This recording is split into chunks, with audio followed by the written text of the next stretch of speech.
같이 사도신경으로 신앙 고백하심으로 1월 4일 수요일 아침 예배를 하나님께 드립니다. 나는 전능하신 아버지 하나님, 천지의 창조주를 믿습니다. 나는 그의 유일하신 아들, 우리 주 예수 그리스도를 믿습니다. 그는 성령으로 잉태되어 동정녀 마리아에게서 나시고 본디오 빌라도에게 고난을 받아 십자가에 못 박혀 죽으시고 장사된 지 사흘 만에 죽은 자 가운데서 다시 살아나셨으며 하늘에 오르시어 전능하신 아버지 하나님 우편에 앉아 계시다가 거기로부터 살아있는 자와 죽은 자를 심판하러 오십니다. 나는 성령을 믿으며 거룩한 공교회와 성도의 교제와 죄를 용서받는 것과 몸의 부활과 영생을 믿습니다. 아멘. 찬송가 93장 예수는 나의 힘이요, 함께 찬양합니다.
오늘 우리에게 주시는 하나님 말씀은 신약성경 요한복음 1장 12절에서 16절까지 말씀입니다.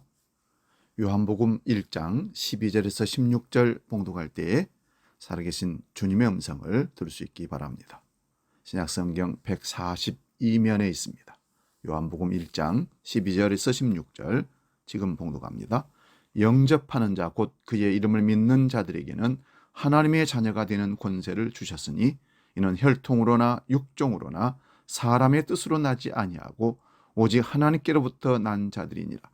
말씀이 육신이 되어 우리 가운데 거하심에 우리가 그의 영광을 보니 아버지의 독생자의 영광이요 은혜와 진리가 충만하더라. 요한이 그에게 대하여 증언하여 외쳐 이르되 내가 전에 말하기를 내 뒤에 오시는 이가 나보다 앞선 것은 나보다 먼저 계심이라 한 것이 이 사람을 가리킴이라 하니라. 우리가 다 그의 충만한 데서 받으니 은혜 위에 은혜르라. 아멘. 봉독한 이 말씀으로 하나님의 권세, 이런 제목으로 말씀의 은혜를 나눕니다. 여러분, 권세란 세상에서 누리는 힘입니다. 돈의 권세, 명예의 권세, 공적 임무를 행사할 때 쓰는 공적 권세 등 사람들은 이 권세를 사용하고 싶어 많은 노력을 합니다. 사람들이 이 권세의 맛을 경험하게 되면 이 권세의 향수에 젖어서 결국은 권세를 쫓아가는 삶을 살 수밖에 없습니다. 우리는 보통 잘 사는 사람과 부자를 같은 의미로 사용합니다. 하지만 잘 사는 사람과 부자는 조금 다른 의미를 갖고 있습니다. 부자는 말 그대로 돈을 많이 가진 사람입니다. 하지만 잘 사는 사람은 행복한 사람입니다. 돈이 많아도 행복하지 않다면 그는 잘 사는 사람이 결코 아닙니다. 사람이 이 세상에서 돈도 있고 인격도 좋고 인정해주는 사람이 많다면 그는 진짜 행복한 사람입니다. 그렇다면 어떻게 사는 것이 정말 행복하게 잘 사는 것일까요? 그것은 다름 아닌 목적에 따라 사는 것입니다. 사람이 가장 잘 살아가는 방법은 사람을 창조하신 하나님의 목적대로, 즉 하나님의 자녀로 사는 것입니다. 재벌의 자녀들과 권력자의 자녀들이 누리는 특권이 아무리 크다 한들 어떻게 하나님의 자녀로 살아가는 특권과 비교할 수가 있겠습니까?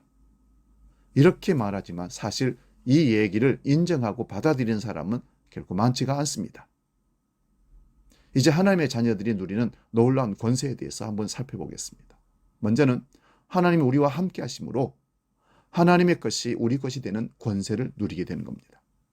하나님은 우리에게 시련과 역경이 없다고 약속하지는 않으셨습니다. 대신 그 시련과 역경 속에서도 함께 하심으로 하나님이 임마누엘 하심으로 시련과 역경을 이길 수 있는 힘을 주신다고는 약속하셨습니다. 이 사실을 깊이 경험했던 다윗은 시편 23편에서 비록 사망의 음침한 골짜기를 지날지라도 여호와 하나님이 나의 목자시니 부족함이 없다고 담대하게 고백했습니다. 이 모든 것은 우리가 스스로 노력해서 얻은 것이 결코 아닙니다. 우리 하나님의 은혜 가운데 우리를 하나님의 자녀로 삼아 주셨기 때문에 이런 은혜를 누리게 되는 것입니다. 그러기에 하나님의 자녀들은 담대하게 하나님의 것을 누리며 살아가는 하나님의 자녀의 권세를 받아야 됩니다. 둘째는 은혜로 우리가 받은 권세는 차고 충만한 것으로 모든 부끄러움을 덮는 권세입니다. 예수님이 죽으신 십자가의 은혜는 우리의 모든 부끄러움과 수치를 상처를 덮고도 남을 만큼 충만한 은혜의 십자가입니다. 사단은 끊임없이 과거 우리의 모습에 기초해서 우리를 정죄합니다. 하지만 하나님의 자녀가 되는 권세에 자신을 맡긴 사람들은 너는 내 것이라 내가 너를 위하여 죽었노라는 성령 하나님의 음성 가운데 살아가게 됩니다. 바울이 바로 그런 사람 아니겠습니까? 바울이 과거에 갇혀 있었던 삶을 산다면 그는 평생 살인자의 낙인을 치고 살았을 것입니다. 하지만 하나님의 은혜가 바울의 과거와 수치를 덮고도 남았습니다. 그의 남은 평생을 그래서 예수님의 사도로 일생을 복음 전하는 증거자로 이 땅을 살아냈습니다. 셋째는 이 모든 권세는 오직 믿음을 통해서만 우리의 것이 되는 것입니다. 오늘 본문 12절에 영접하는 자, 곧 그의 이름을 믿는 자들에게는 하나님의 자녀가 되는 권세를 주셨으니 여러분 아무리 좋은 것이 있어도 우리의 것이 되지 못한다면 빛 좋은 개살구기에 불과합니다. 하나님의 자녀가 되는 이 권세는 오직 예수님의 인격과 사역, 약속을 믿는 사람들의 것입니다. 이 믿음이 없이는 우리는 결코 우리 자신을 우리 앞에 놓은 벽을 뛰어넘을 수가 없습니다. 다니엘서 3장에는 자신의 인생을 믿음으로 결론 내린 사드락과 메삭과 아벳느고, 즉 다니엘의 세 친구가 등장합니다. 비록 시기와 고자질로 위기에 빠졌지만 이들이 믿음으로 결론을 내렸기에 하나님의 구원을 누리게 되었던 것입니다. 16세기의 종교개혁가 마틴 루터는 당시 사회를 지배했던 교황청과 맞섬으로 일평생 박해와 죽음의 위협 가운데 있었습니다. 두려움으로 잠 못 이룰 날도 많았습니다. 하지만 어느 날 저녁 작은 새 한 마리가 나뭇가지 위에서 음식을 먹는 모습을 보고서 저 작은 새 한 마리도 먹이시는 신실하신 하나님 아버지를 붙들었습니다. 그 믿음으로 모든 난관을 이기고 교회와 시대를 개혁했던 것입니다. 그 하나님은 지금도 변함없는 신실한 아버지이십니다. 믿음으로 이 빈 두 손을 들고 나아갈 때 세상을 이기는 권세가 우리 것이 될 것입니다. 그리고 잊지 마시기 바랍니다. 하나님의 자녀가 되는 권세를 주셨는데 그 권세를 쓰지 않을 때 권세의 능력은 결코 맛볼 수가 없습니다. 주신 권세를, 그 이름의 권세를 쓸 수 있기를 바랍니다. 믿음으로 나아가는 자는 그 이름의 권세를 매일 매 순간 어느 곳에서든지 사용하게 되는 것입니다. 그럴 때 우리는 하나님의 자녀의 권세를 맛보게 되는 것입니다. 기도하겠습니다. 하나님 아버지, 2023년 하나님의 자녀 되는 권세를 받은 것을 믿고 삶의 현장에서 어떤 여건 속에서도 하나님의 자녀의 권세를 잊지 말고 믿음으로 활용하여 하나님의 신실하신 능력을 맛보며 이 땅을 승리의 믿음의 사람으로 살아낼 수 있도록 우리를 이끌어 주시옵소서. 오늘도 믿음 없어 하나님의 자녀되는 권세를 활용하지 못하는 어리석음에 빠지지 않도록 강력하게 붙들어 주셔서 말씀과 능력의 예수님의 그 이름의 권세를, 하나님의 자녀되는 권세를 활용하는 믿음의 신실한 백성들 다 되게 하여 주시옵소서.